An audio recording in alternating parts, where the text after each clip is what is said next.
Uncle Geoff's Easy-Peasy English today is looking at put something up and put somebody up.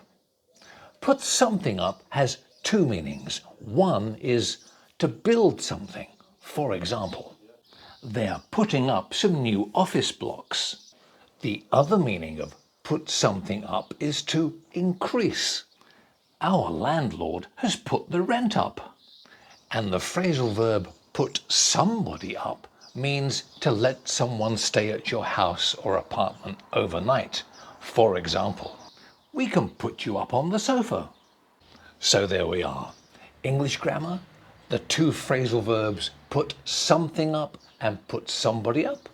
They're easy peasy. Thanks for watching. We'll see you next time on Uncle Geoff's Easy Peasy English. Bye bye for now.